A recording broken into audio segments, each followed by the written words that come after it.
बीडमधील 100 बंदुकींचे परवाने रद्द करण्यात आलेले आहेत। 232 जणांना पोलिसांनी नोटिसा बजावल्यात। पोलीस प्रशासनाकडून पहिल्यांदाच इतक्या मोठ्या प्रमाणात कारवाई झाली आहे। सुरेश धस दमानिया यांनी प्रश्न उपस्थित केले आणि त्यानंतर पोलिसांनी ही कारवाई केली आहे।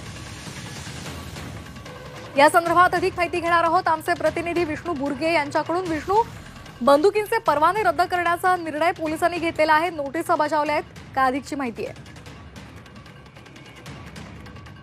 आलेले आहेत तर 100हून अधिक जे आहे ते परवाने रद्द करण्यात आलेले आहेत। सामाजिक कार्यकर्ते अंजली दमाने असतील किंवा सुरेश धस आणि इतरांनी देखील बंदुकीचा मुद्दा जो आहे तो बीड जिल्ह्यामधला उपस्थित केला होता। अनेक जण अवैध पद्धतीनं बंदुका वापरतात, तर लायसन धारक असून त्याचा गैरवापर करतात, दमबाजी करण्यासाठी किंवा रील्स बनवून त्याचा जो आहे तो दहशत निर्माण करण्यासाठी बंदुका वापरत असल्याचं या ठिकाणी चर्चा झाली। यावरती कारवाई करावी अशी मागणी करण्यात आली होती आणि त्यानुसारच आता 100हून अधिक जे आहे ते बंदुकांचे लायसन रद्द करण्यात आलेले आहेत, तर अनेक जणांना नोटिसा देखील पाठवलेल्या आहेत। त्यामुळे या सगळ्या प्रकरणामध्ये आता पोलीस असेल, प्रशासन असेल, जिल्हा प्रशासन असेल, ऍक्शन मोडवरती आल्याचं पाहायला मिळतंय।